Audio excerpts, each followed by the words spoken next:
கிறிஸ்துவுக்குள் பிரியமானவர்களே, கர்த்தரும் இரட்சகருமாய் இயேசு கிறிஸ்துவின் ஈடு இணையற்ற நாமத்தினாலே உங்கள் யாவருக்கும் என் அன்பின் வாழ்த்துக்களை தெரிவித்துக் கொள்கிறேன்.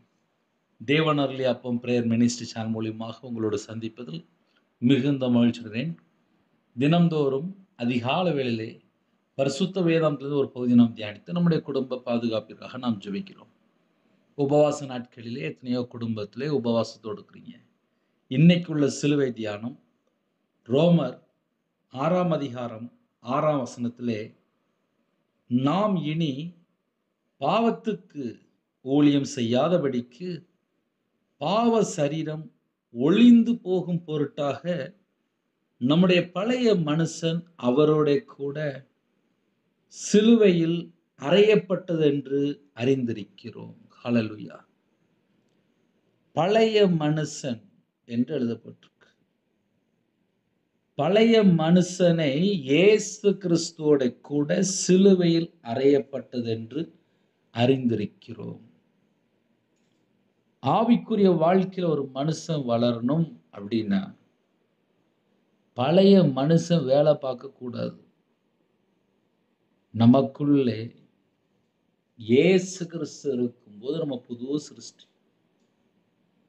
பழைய சுபாவமோ, பழைய எண்ணங்களோ, பழைய சிந்தனைகளோ, பழைய நினைவோ, பழைய ஃப்ரெண்ட்ஷிப்போ, பழைய தேவையில்லாத காரியங்களோ எதுவும் நம்முடைய வாழ்க்கையில தொடரக்கூடாது.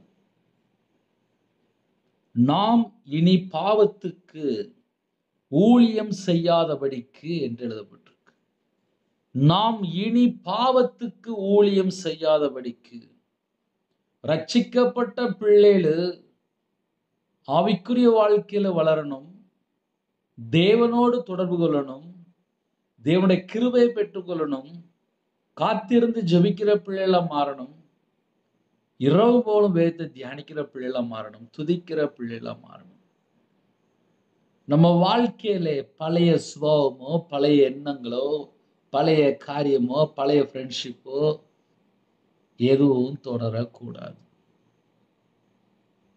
அழகா எழுதப்பட்டிருக்கு. நாம் இனி பாவத்துக்கு ஊழியம் செய்யாதபடிக்கு. பாவத்துக்கு ஊழியம் செய்யக்கூடாது. கர்த்தருக்காக உண்மையா வாழ்ந்து, பரிசுத்தமா வாழ்ந்து, நீதியை பின்பற்றி, தேவனுடைய கரத்தில் நம்ம வாழ்க்கையை அர்ப்பணித்து, அப்பா இனி நீங்க எடுத்து பயன்படுத்துங்கப்பா, அவ்வளவுதான். அவர் பார்த்துக் கொள்வார். பழைய மனுஷன் சிலுவையில் அறையப்பட்டிருக்கிறான். இன்னைக்கு உள்ள சிலுவை தியானம் சில குடும்பத்தில் டைரியில் எழுதிட்டு வருவீங்க. பழைய மனுஷன் சிலுவையில் அறையப்பட்டிருக்கிறான் என்று அறிந்திருக்கிறோம். பழைய மனுஷனை சிலுவையில் அறையப்பட்டாச்சு அப்படின்னா பழைய சுபாவமோ, பழைய எண்ணங்களோ, பழைய காரியங்களோ எதுவும் தொடரக்கூடாது.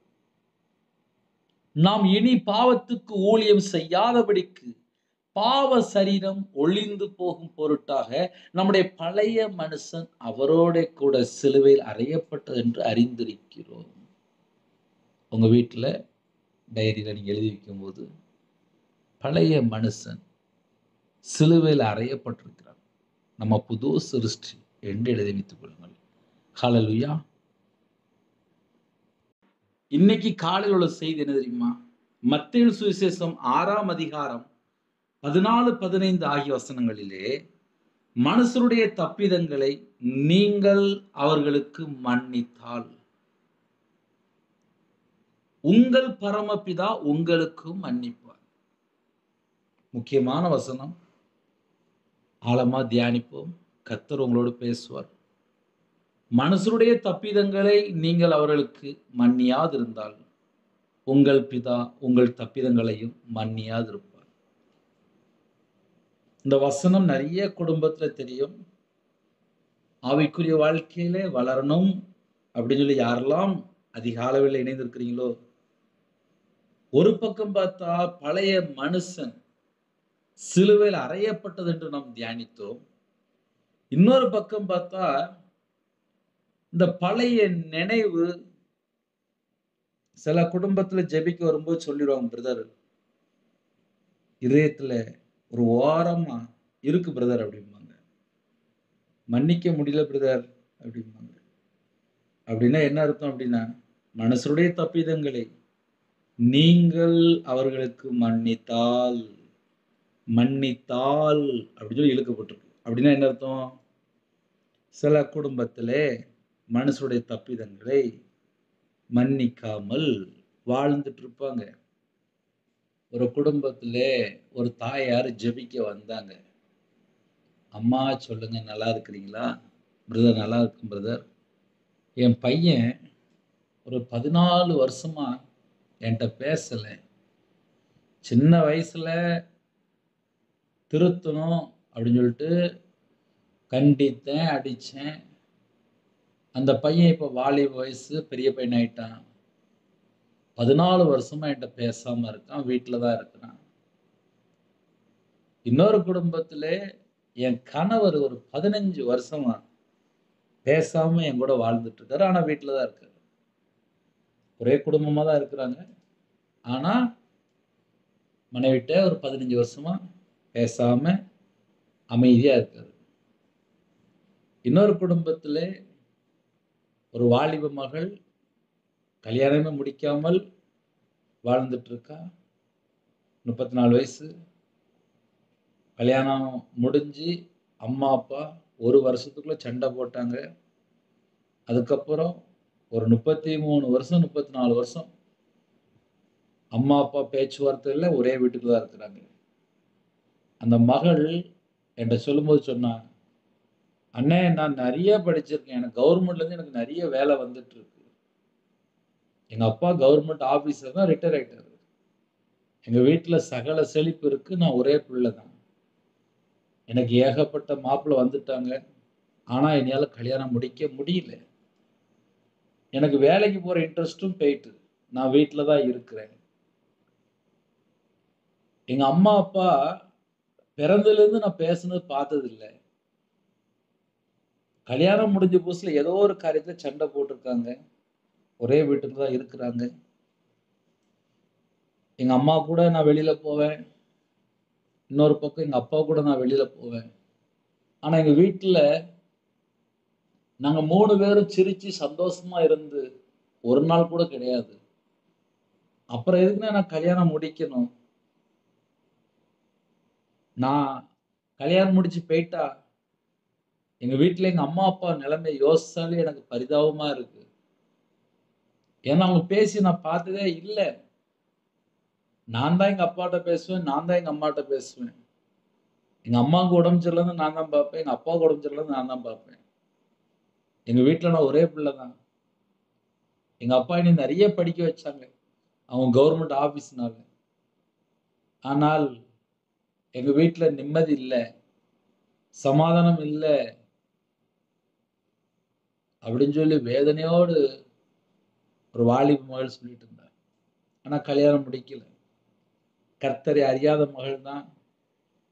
உலக வழிபாடுகளுக்குள்ள இருக்கிறாங்க, விக்கிரகத்துக்குள்ள இருக்கிறாங்க. வீட்டில் நிம்மதி இல்லை.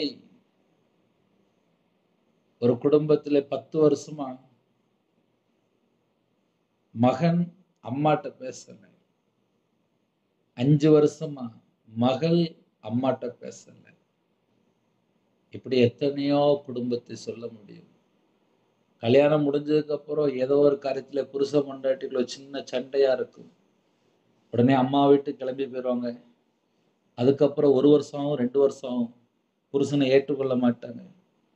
அந்த குடும்பம் பார்த்தா அப்படியே பிரிஞ்சு வாழ்ந்துட்டு இருக்கும். இன்னைக்கு நிறைய குடும்பத்துல இதுதான் ஹையஸ்ட் பிரச்சனை.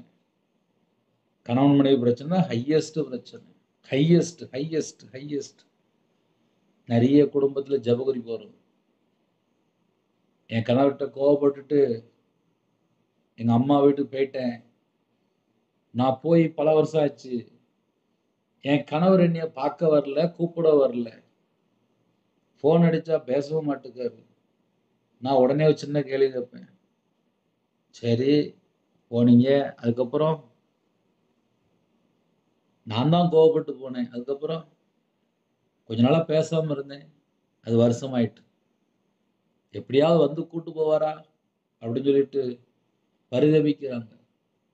ஆனா வருஷங்கள் தாண்டிட்டு சில குடும்பத்தெல்லாம் பிரிஞ்சு போய் டைவர்ஸுக்கே போயிட்டு என்ன பிரச்சனை என்ன பிரச்சனை என்ன பிரச்சனை என்ன பிரச்சனை சொல்லி வீடு வீடா பார்க்கும்போது மன்னிக்கிற சுபாவம் இல்லை.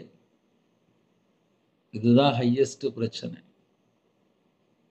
மனுஷருடைய தப்பிதங்களை நீங்கள் அவர்களுக்கு மன்னித்தால் மன்னித்தால் மன்னிக்கிற இருதயம் நமக்குள்ள இருக்கும் என்றால் நம்ம தான்ப்பா ஆசீர்வதிக்கப்பட்ட பிள்ளைகள். ஏன்னா இருதயம் ஃபுல்லா மன்னிக்க முடியாத நிறைய காரியங்கள் இருதயத்துக்குள்ள இருக்கும். இது சின்ன சின்ன பிள்ளைகள் கூட இப்போ அந்த சூழலை தள்ளப்பட்டுட்டு வீட்டில் செல்லம் போல ஒரே பிள்ளையா இருக்கும். இஷ்டம் போல அடிக்காம வளர்த்துட்டு இருப்பாங்க, கண்டிக்க மாட்டாங்க. அந்த பிள்ளைகள் வாலிப பிள்ளைகளா மாறும்போது மன்னிக்கிற சுபாவமே இருக்காது, அந்த மன்னிக்கிற எண்ணமே இருக்காது. மன்னிக்கிறத அம்மா அப்பா சொல்லி கொடுக்கணும். நிறைய குடும்பத்துக்குள்ள இந்த பிரச்சனை கிடக்கு. மனுஷருடைய தப்பிதங்களை என்று எழுதப்பட்டிருக்கு. சில குடும்பத்துல ஃப்ரெண்ட்ஷிப் அப்படிம்பாங்க, ஏதோ ஒரு காரியத்துல சண்டை போட்டிருப்பாங்க, அதுக்கப்புறம் பார்த்தா எதிரி மாதிரி பார்ப்பாங்க. நமக்கு ஒரே ஒரு எதிரி தான் இருக்கான், அவன் பேர் பிசாசு, அவ்வளவுதான். உன்னை போல பிறனை நேசிக்கணும், அன்பு கூறணும். அன்பு கூறுகிற பிள்ளைகள் தான் பரலோகத்துக்கு போக முடியும். இன்னைக்கு நிறைய குடும்பத்திலே அன்பு கூறாமல் பிரிந்து போய் அவனோட வாழ்க்கையில தனிமை, இப்படி நிறைய குடும்பம் மாறிட்டு. வீட்டுல செல்லம் போல ஒரே ஒரு பிள்ளை தான் இருக்கும். அந்த பிள்ளை நல்லா படிச்சு ஒண்ணு வேற ஊரு, இல்ல வேற மாவட்டம், இல்ல வேற நாடு, வேற இடத்துல போய் வேலை பார்த்துட்டு இருப்பாங்க. ஆனா கல்யாணம் வேணான்னுவாங்க. வெளிநாட்டுல இருந்து பணம் மட்டும் வரும், பிள்ளைகள் பார்த்தா கல்யாணம் முடிக்க மாட்டேங்குது. ஏதோ ஒரு காரியத்துல விட்டு கொடுக்கிற ஒரு மனசு இருக்காது. மனுஷருடைய தப்பிதங்களை நீங்கள் அவர்களுக்கு மன்னித்தால், சில வீட்டுல எல்லாம் 3 பேர் 4 பேர் இருக்கிறாங்க, பேசிய ரொம்ப நாள் ஆச்சு. ஏன்னா ஒருமனப்பட்ட ஆவியே இல்லை. தேவன் ஒரு குடும்பத்தை ஆசீர்வதிக்கணும் அப்படின்னா ஒருமனப்பட்ட ஆவி இருந்தா மட்டும்தான் தேவன் ஆசீர்வதிப்பார். இன்னைக்கு நிறைய குடும்பத்துக்குள்ளே ஒருமனப்பட்ட ஆவி இல்லை. நம்ம எல்லாரும் புது சிருஷ்டி தானே.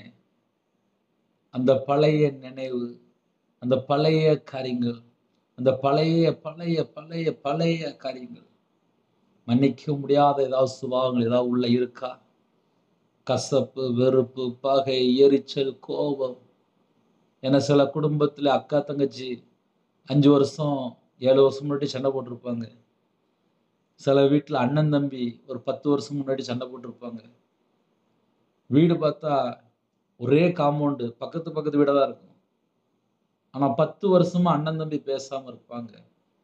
வீட்டுல பிள்ளைகள் பார்த்தா பக்கத்து வீட்டுல பேச விட மாட்டாங்க, கேட்டா அவங்க கூட சண்டை அப்படிம்பாங்க. ஆனா ஞாயிற்றுக்கிழமை பார்த்தா சர்ச்சைக்கு போயிட்டு இருப்பாங்க. நிறைய இடத்துல இதெல்லாம் நடக்கு, நார்மலா நடக்கு.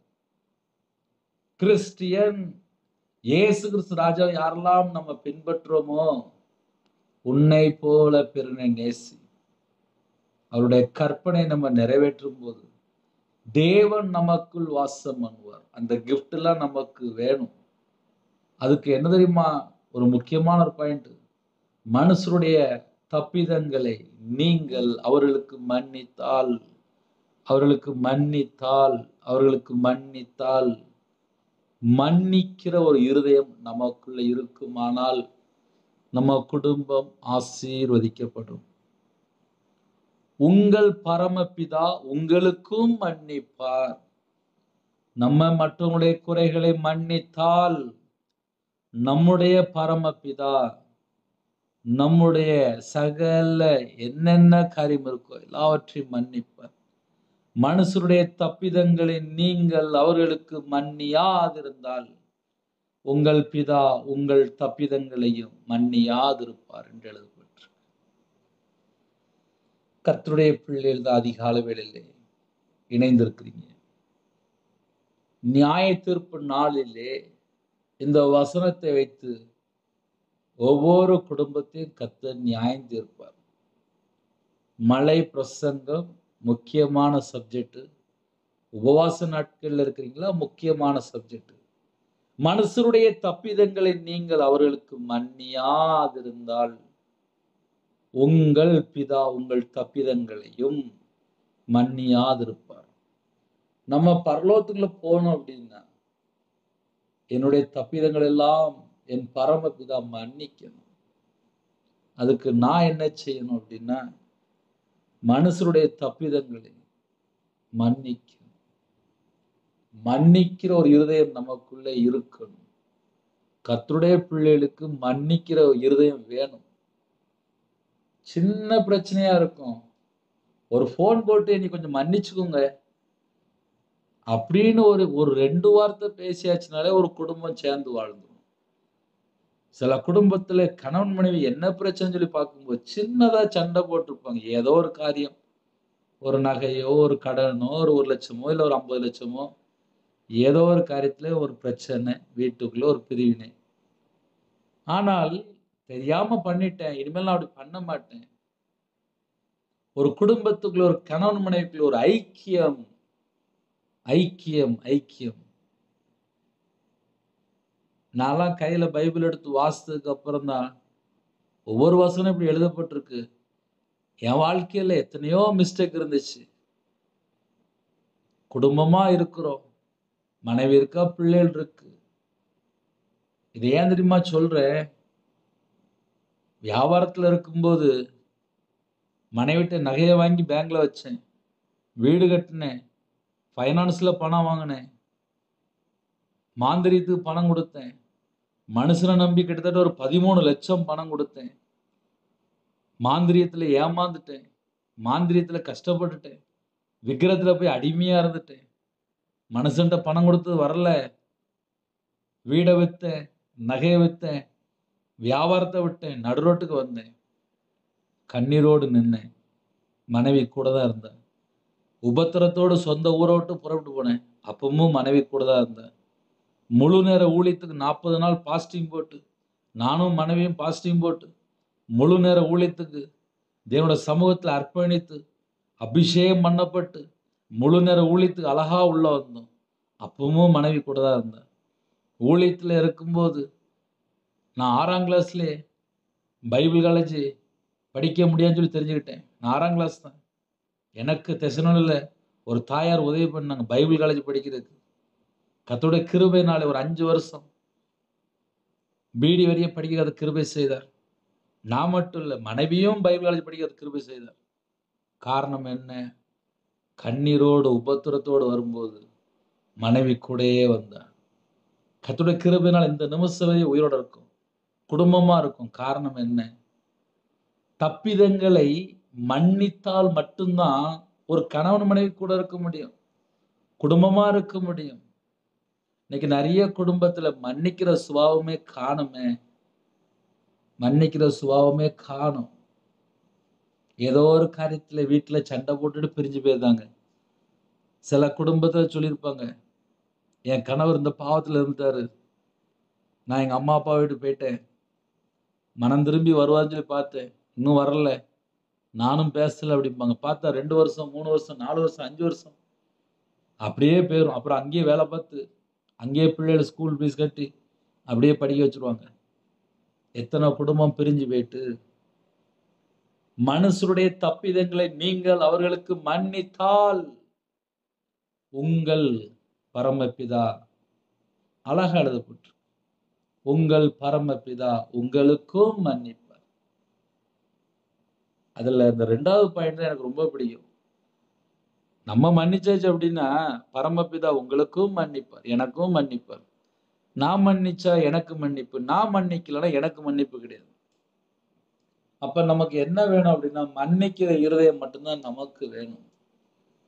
ஏமாத்தி இருப்பாங்க, பணம் வாங்கிட்டு தந்திருக்க மாட்டாங்க, நகையை வாங்கிட்டு தந்திருக்க மாட்டாங்க, ஏமாத்தி இருப்பாங்க, ஃப்ரெண்டு ஏமாத்தி இருப்பாங்க, சொந்தக்காரன் ஏமாத்தி இருப்பான், வீட்டுல இருக்கிற அண்ணன் தம்பி ஏமாத்திருப்பாங்க, அக்கா தங்கச்சி ஏமாத்திருப்பாங்க. எத்தனை குடும்பத்துல எத்தனை காரியம். வீட்டுக்கு வீடு சில வீட்டுலலாம் ஒரே ஏமாத்தாதான் இருக்கும். ஏமாத்திருவாங்க. வேற ஒண்ணுமே நடக்காது. ஏமாத்திருவாங்க. மனுஷருடைய தப்பிதங்களை நீங்கள் அவர்களுக்கு மன்னித்தால், நான்லாம் ஏமாந்துருக்கேன்ப்பா. என்னையெல்லாம் ஏமாத்திருக்காங்க. என்னையெல்லாம் நல்லா ஏமாத்திருக்காங்க. நான்லாம் ஏமாந்துருக்கேன். அதெல்லாம் மன்னிச்சிரணுமா. மன்னிச்சா மட்டும்தான் நம்ம இருதயத்துக்குள்ள தேவன் வாசம் பண்ண முடியும். தேவன் நம்ம இதயத்துக்குள்ள வரணும் அப்படின்னா மன்னிக்கிற சுபாவம் வேணும். இன்னைக்கு நமக்கு என்ன வேணும் அப்படின்னா மன்னிக்கிற சுபாவம் வேணும். மன்னிக்கிற இருதயம் வேணும். நம்ம மன்னிச்சா மட்டும்தான் நம்ம இருதயத்துக்குள்ளே தேவ ஆவியானவர் வாசம் பண்ண முடியும். இருளுக்கும் வெளிச்சத்துக்கும் சம்பந்தம் எது? தேவ ஆவியான இதயத்துக்குள்ள உலாவணும் அப்படின்னா இதயத்துக்குள்ளே கசப்போ வெறுப்போ பகையோ உள்ள வரக்கூடாது. இன்னைக்கு வீட்டுக்கு வீடு என்ன பிரச்சனை இருக்கு? மன்னிக்க முடியல. கசப்பு வெறுப்பு இதெல்லாம் இதயத்துல வச்சுக்கிட்டு சர்ச்சில் போய் உட்கார்ந்து அழுது அழுது ஜெபம் பண்ணிட்டு இருப்பாங்க. சிம்பிள். மன்னிச்சாச்சு அப்படின்னா நம்ம இருதயம் சுத்தமா மாறிடுமே. இன்னைக்கு நிறைய குடும்பத்துக்குள்ள ஏன் இருதயத்துக்குள்ள ஏன் போட்டு உட்கார்ந்து புலம்பிட்டு இருக்கிறாங்க? மன்னிக்க முடியலை. அதுதான் பிரச்சனை. மன்னித்தால் ஆசீர்வாதம். மன்னிக்கிற இருதயம் நமக்குள்ள இருக்குமானால் நம்ம ஆசீர்வதிக்கப்பட்ட பிள்ளைகள். நான் பைபிள் வாசித்ததில்லை. ஒவ்வொரு வசனத்துக்கு நம்ம கீழ்ப்படியும் போது ஆசீர்வாதம். கீழ்ப்படிய கொஞ்சம் கஷ்டமா தான் இருக்கும். ஏன்னா மன்னிக்க மாட்டாங்க. 5 வருஷம் 10 வருஷமா இருக்கும், மன்னிக்க மாட்டாங்க. நிறைய குடும்பத்திலே மன்னிக்கிற சுபாவம் இல்லை. மன்னிக்காமையே பிரிஞ்சு வாழ்ந்துட்டு இருப்பாங்க. பிள்ளைகள் பார்த்தா அம்மா அப்பாட்ட பேச மாட்டாங்க. ஏதோ ஒரு காரியத்துல பிள்ளைகளை சத்தம் போட்டிருப்பாங்க. பிள்ளைகள் பார்த்தா அதுக்கப்புறம் பார்த்தா அம்மா அப்பாட்ட பேச மாட்டாங்க. பிறந்ததுல இருந்து தூக்கி வளர்த்துருப்பாங்க. ஏதோ ஒரு காரியத்துல எல்லா வீட்டுக்குள்ளயும் சின்ன சின்ன பிரச்சனை வரத்தான் செய்யும். சில குடும்பத்திலாம் இந்த கணவன் மனைவிக்குள்ள வரக்கூடிய பிரச்சனை தான் பெரிய பிரச்சனை. உடனே கோர்ட்டு கேஸ் சொல்லி போய் உடனே டைவர்ஸ் பண்ணியே முடிச்சிருந்தாங்க. சின்ன பிரச்சனையா இருக்கும், பேசி தீர்த்துருக்கலாம். நிறைய குடும்பத்துல இப்படி நடக்கு. மனுஷருடைய தப்பிதங்களை நீங்கள் அவர்களுக்கு மன்னித்தால் உங்கள் பரமபிதா உங்களுக்கும் மன்னிப்பார். மன்னிக்க மாட்டேன்னு சொல்லி அடம்பிடித்தால், ஏன்னா இப்ப நிறைய குடும்பத்துல அப்படிதான் இருக்கு. மன்னிக்கவே மாட்டேன் சொல்லி அடம் பிடிச்சு உட்கார்ந்துருப்பாங்க. மனுஷருடைய தப்பிதங்களை நீங்கள் அவர்களுக்கு மன்னியாதிருந்தால் உங்கள் பிதா உங்கள் தப்பிதங்களையும் மன்னியாதிருப்பார். கடைசி நியாயத்தீர்ப்பு நாள்ல இந்த வசனம்லாம் நியாயத்தீர்ப்பு நாள்ல தேவன் விசாரிக்கும் போது நம்ம எல்லாரும் கணக்கு கொடுக்கணும். இப்ப நம்ம வாழ்ற காலம்லாம் கிருபையின் காலம். ஏமாத்துறாங்களா? ஏமாத்திட்டு போட்டு. சில குடும்பத்திலாம் சொத்தை எழுதி வாங்கிருந்தாங்க. சில குடும்பத்துல நகையை வாங்கிட்டுலாம் திருப்பி தர மாட்டுக்காங்க. பணத்தை வாங்கிட்டு திருப்பி தர மாட்டுக்காங்க. மன்னித்தால், அந்த வேர்ட் ரொம்ப முக்கியம். மன்னித்தால் உங்கள் பரமபிதா உங்களுக்கு மன்னிப்பார். மன்னிக்கிற இருதயம் நமக்கு இருந்தால் நலமா இருக்கும். சில குடும்பத்துல 40 நாள் உபவாசத்துல இருப்பீங்க. மன்னிக்கிற இருதயம் இருக்கா? சில குடும்பத்துல உபவாசம் போட்டு ஜெபம் பண்ணிட்டு இருப்பாங்க. மன்னிக்காம ஜெபம் பண்ணிட்டு இருப்பாங்க. நம்மை நாமே சற்று ஆராய்ந்து பார்ப்போம். ஆராய்ந்து பார்க்கிறது தான் முக்கியம். பைபிள்ல வாசித்ததுல ஆராய்ந்து பார்க்கணும். அந்த குடும்பம் தான் ஆசீர்வதிக்கப்படும். ஏன்னா நிறைய குடும்பத்துல மன்னிக்கிற இருதயம் இல்லை. ஒரு வேதனையான விஷயம்தான். அதனால யாரெல்லாம் இணைந்திருக்கிறீங்களோ, நமக்கு யாரெல்லாம் எதிரியா இருக்கிறாங்களோ, சத்துருவா இருக்கிறாங்களோ, அது சொந்த பந்தமா இருக்கலாம், பக்கத்து வீடா இருக்கலாம், எத்தனையோ இடத்துல எத்தனையோ பிரச்சனைகள். தீமைன்னு சொல்லி தெரிஞ்சிட்டுன்னா விட்டு விளையிருங்க. நம்ம குடும்பம் ஆசீர்வதிக்கப்படும். அதிகாலையில் ஜெபிக்க போயிடும். அர்ப்பணிங்க, கேளுங்க. பழைய மனுஷனுடைய சுபாவம் நமக்கு வேண்டாம். கோபமோ, எரிச்சலோ, பகையோ எதுவுமே நமக்கு வேண்டாம். நம்ம குடும்பத்தை கர்த்தர் ஆசீர்வதிப்பார். கண்களை மூடி நாம் ஜெபம் செய்வோம். கிருபை மகிமை இந்த பரிசுத்தமுள்ள நல்ல தகப்பனே, நன்றியோடு துதிக்கிறோம், ஸ்துதிக்கிறோம்ப்பா. உங்க பிள்ளையோட நீங்க பேசிட்டீங்கப்பா, ஸ்தோத்திரம். இந்த நாளிலும் நாங்கள் எப்படி வாழணும், என்ன செய்யணும், எல்லாவற்றையும் கற்றுக் கொடுத்தீங்க, நன்றி. பழைய மனுஷனுடைய வாழ்க்கை எங்களுக்கு வேண்டாம்ப்பா. நாங்கள் புது சிருஷ்டியா இருக்கோம். இயேசு கிறிஸ்து ராஜா நீ இதயத்துக்குள்ள இருக்கிறதுக்கு தடையா இருக்கிற எந்த ஒரு காரியம் எங்களுக்கு வேண்டாம். மன்னிக்கிற ஒரு இதயம் தாங்க, இரக்கமுள்ள ஒரு இதயம் தாங்க. நன்மை செய்கிற பிள்ளைகளாக மாறணும். இந்த நாளைக்கான கிருபைக்கான நன்றி. பிதா குமாரன் பரிசுத்த நாமத்தால் முத்திரை போடுங்க. உங்களோட இரத்த கொட்டைகளை வேல் அடைங்க. யாரெல்லாம் தாழ்த்தவங்களும் புது கிருபையால் நிரப்புங்க. உங்களுடைய பிரசனை இறங்கிவிட்டும். உங்களுடைய வல்லமையால் நிரப்புங்க. புது எண்ணெயால் அபிஷேகம் விட்டு காண்டாமல் இருக்குது பெல்லாம் தங்க ராஜா. கழுகுகளை போல சற்றை விரித்து எழுமலை கிருபை தாங்க. இந்த மாசத்தை ஆசீர்வதித்தாங்க. தேவையுள்ள எல்லா காரியத்திலையும் கர்த்தர் கூட இருந்து ஆசீர்வதிங்க. எந்தெந்த குடும்பத்தில் கடனில் போராடுறவங்க கடன் பிரச்சனைக்கு ஒரு முடிவு கொண்டு வாங்க. ஸ்கூல் ஃபீஸ் கட்டணும், காலேஜ் ஃபீஸ் கட்டணும், வீட்டு வாடகை கொடுக்கணும், அநேக தேவைகள் உண்டு. ஃபர்ஸ்ட் வீக்கில் எத்தனையோ தேவைகள் உண்டு. எல்லா தேவைகளை கர்த்தர் சந்திங்க. உங்களுடைய கரத்தில் அர்ப்பணிக்கிறோம். இணைந்திருக்கிற குடும்பங்கள் ஆசீர்வதிப்பட்டும். பிறந்தநாள் கொண்டாடுறாங்க, திருமண நாள் கொண்டாடுறாங்க, கர்த்தர் கரம் தொட்டு ஆசீர்வதிங்க. 1000 தலைமுறைக்கு ஆசீர்வதிங்க. இதயத்துக்குள்ளே வேதனை, துக்கம் எது இருந்தாலும் எடுத்து போட்டுருங்க. யாரெல்லாம் வீட்டு விட்டு வெளியில் புறப்படுறாங்களோ எல்லா குடும்பத்துக்கும் சகலவிதமான பாதுகாப்பு தாங்க. வேதத்தை தியானிக்கிற அபிஷேகம் தாங்க, ஜெபிக்கிற அபிஷேகம் தாங்க, துதிக்கிற அபிஷேகம் தாங்க. உங்களுடைய கரத்தில் அடங்கி இருக்கணும். கிருபை தாங்க. நன்மை செய்கிற பிள்ளைகளாக மாறணும், நற்கிரை செய்கிற பிள்ளைகளாக மாறணும், தான தர்மம் செய்கிற பிள்ளைகளாக மாறணும். கட்டளை கீழ்ப்படியணும், கற்பனை கைக்கொள்ளணும், தேவ சித்தத்தில் இருக்கணும். தேவனுக்கு பிரியமில்லா எந்த ஒரு இடத்துக்கு நான் போகக்கூடாது. தேவையில்லாமல் செல்ஃபோனில் கூட யார்ட்டையும் பேசக்கூடாதுப்பா. இந்த நாளைகள் ஆசீர்வதித்தாங்க. உண்மையாக வாழ, பரிசுத்தமாக வாழ, நீதியை பின்பற்ற அர்ப்பணிக்கிறோம். இச்சையை மேற்கொள்ள கிருபை தாங்க. எங்களோட அவைகள் எல்லாம் கிறிஸ்துவ அவைமா மாறட்டும். எங்கள் உடம்போட ரத்தம் எல்லாம் கிறிஸ்துவ ரத்தம் மாறட்டும். கலாத்தியர் 4:6 தேவன் தமது குமாருடைய ஆவி உங்கள் இருதயங்களை அனுப்பினார் என்று பேசும்படி குமாருடைய ஆவியினால் நிரப்பி ஆசீர்வதிங்க. இந்த நாளிலும் யாரெல்லாம் அர்ப்பணிக்கிறாங்களோ எல்லா குடும்பத்தையும் கர்த்தர் பொறுப்படுத்துங்க. சிறு பிள்ளை முதற்கொண்டு முதியோர்கள் எல்லாரையும் ஆசீர்வதிங்க. வாகனத்தில் போகிறாங்க, வேற வேற நாட்டுக்குள்ள இணைந்திருக்காங்க, எல்லா குடும்பத்தையும் கர்த்தர் கரம் தொட்டு ஆசீர்வதிங்க. பலவீனத்தோடு படுத்த படுக்கையில் ஹாஸ்பிட்டலில் எந்த குடும்பத்திலே அவசர சிகிச்சை இருக்காங்களோ உங்களுடைய தலைமுள்ள கரத்தினால தொட்டு சுகமாக்கித்தாங்க. உங்களுடைய தலைமுள்ள கரத்தினால தொட்டு சுகமாக்கித்தாங்க. பரிசுத்தவான்கள் இணைந்திருக்காங்க, ஒவ்வொரு குடும்பத்துடைய தேவையெல்லாம் சந்திங்க. விசுவாசிகள் இணைந்திருக்காங்க, எல்லா தேவையெல்லாம் சந்திங்க. வெளிநாட்டில் இருக்காங்க, இந்த குடும்பத்தை கர்த்தர் ஆசீர்வதிங்க. வேலை இல்லாமல் இருக்கு, சில குடும்பத்தில் சரீரத்தில் பலவீனத்தோடு வேலைக்கு போகிறாங்க, கர்த்தர் கூட இருங்க, ஆசீர்வதிங்க. படிக்கிற பிள்ளைகளுக்காக ஸ்தோத்திரம், எக்ஸாம் எழுதுக்காக அப்போ ஆயத்தமாயிட்டு இருக்காங்க, எல்லா குடும்பத்தையும் ஆசீர்வதிங்க. வாலிப பிள்ளைகள் ரட்சிக்கப்படணும், குடும்ப தலைவர் ரட்சிக்கப்படணும், பிள்ளைகள் ரட்சிக்கப்படணும், ஆலயத்தில் நாட்டப்படணும். உபவாச நாட்களில் உங்கள் பிள்ளைகளோடு நீங்கள் பேசுகிற ஒவ்வொரு வார்த்தைக்காக ஸ்தோத்திரம். உங்கள் கரத்தில் எங்களை அர்ப்பணிக்கிறோம். தேவன் அருளி அப்போ மினிஸ்டர் மூலியமா இணைந்திருக்கிற எல்லா குடும்பமும் ஆசீர்வதிக்கப்பட்டோம். கர்த்தருடைய வருகையில நாங்கள் காணப்படணும்ப்பா. உங்கள் பாதத்தில் அர்ப்பணிச்சிருந்தோம்ப்பா. நீங்கள் பொறுப்படுத்துங்க. கற்பத்தில் நீங்கள் ஜீவிக்கிறாங்க, கர்த்தர் மனமிறங்க. மாசமாக இருக்காங்க, டெலிவரி பண்ணுறாங்க, கர்த்தர் கூட இருங்க. யாரெல்லாம் வாலிப பிள்ளைகள் ஜெபிக்கிறாங்களோ ஏற்ற துணையை தாங்க.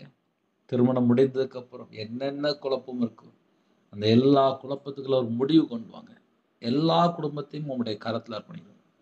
கர்த்தர் பொறுப்படுத்தும். வேலி அடைத்து மூடி மறைத்து பாதுகாத்து ஆசுவீங்க. அவங்களுடைய கையின் கீழ் ஆசுவீங்க. இன்னைக்குள்ள எல்லா தேவையிலெல்லாம் கர்த்தர் சந்திங்க. கர்த்தருடைய நாமம் மகிமைப்படட்டும். துதி கன மகிமை எல்லாம் ஒவ்வொருக்கே செலுத்துவோம். இயேசு கிறிஸ்துவின் பிதாவே ஆமென். தேவனுக்கே மகிமையுண்டாவதாக. கர்த்தர் தாமே உங்களை உங்கள் குடும்பத்தில் சகல காரியத்திலும் சம்பூர்ணமாக திருப்தியாக கர்த்தர் கூடது பரிபூர்ணம் ஆசீர்வதிப்பாராக. ஆமென். கர்த்தராகிய இயேசு கிறிஸ்துவின் கிருபையும் பிதாவாகிய அன்பும் பரிசுத்தனுடைய ஐக்கியம் இப்பொழுதும் எப்பொழுதும் சதா காலங்களிலும் நம் அனைவரும் கொடுப்பதாக. ஆமென். கிறிஸ்துவின் பிரியமானவர்களே, 9363064182 நம்பர் கொண்டால் நாங்கள் உங்களுக்காக குடும்பத்துக்காக ஜெபிப்போம். நீங்களும் உங்களுடைய ஊழியக்காரத்துடன் ஜெபித்துள்ளுங்கள்.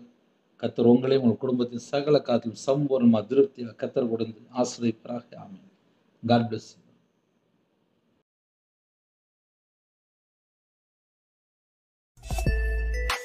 Thanks for watching. Please subscribe our channel. Click the like and share. Click the bell. God bless you.